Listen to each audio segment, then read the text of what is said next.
Bonjour, bienvenue sur la nouvelle chaîne Paradigmatix Playlist qui s'intitule La librairie Paradigmatix.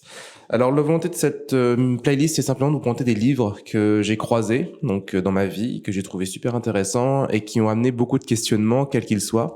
Et je voulais simplement, sur un condensé entre 2 et 3 minutes, pouvoir vous présenter les éléments de ce livre, le pourquoi il m'a intéressé et les questionnements qu'il soulève. L'idée, c'est pas d'en faire un résumé, puisque vous en trouverez partout sur Internet, mais plus d'apporter des éléments de questionnement propres à une thématique qui est abordée par le livre, qui peut être soit un essai, soit un roman, soit un magazine aussi, qui peut être pertinent, et vraiment aller plus en profondeur sur les sujets qui sont abordés.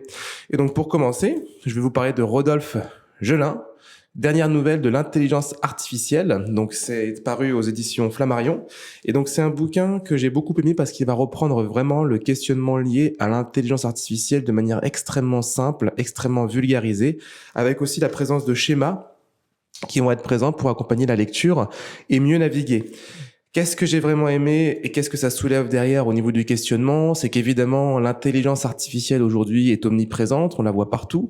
Peut-être avez-vous déjà essayé de tester ChatGPT ou alors d'autres produits de OpenAI ou d'autres acteurs qui sont très très développés sur le segment.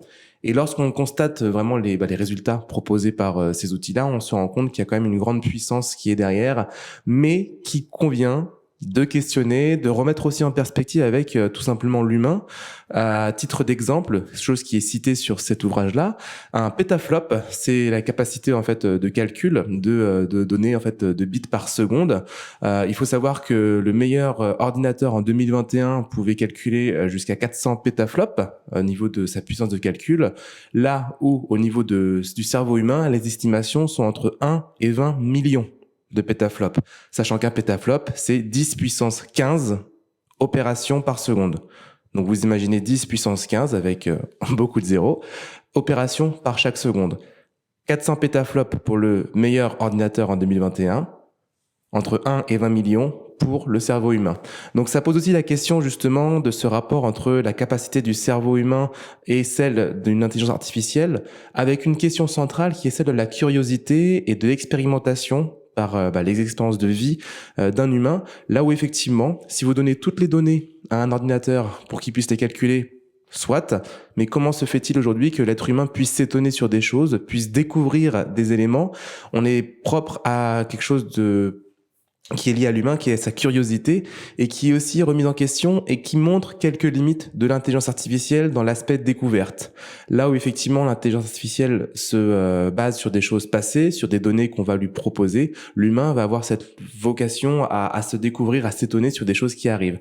Donc c'est intéressant de voir cette perspective-là, de reprendre tous les éléments aussi présents dans l'histoire de l'ordinateur, du calcul des microprocesseurs, du calcul arithmétique, algébrique lié à la machine. Des perspectives sont faites avec les jeux d'échecs, le jeu de Go, par rapport aux dernières prouesses technologiques pour les ordinateurs qui ont vaincu des grands maîtres de jeux de Go, ou alors Kasparov au niveau des échecs.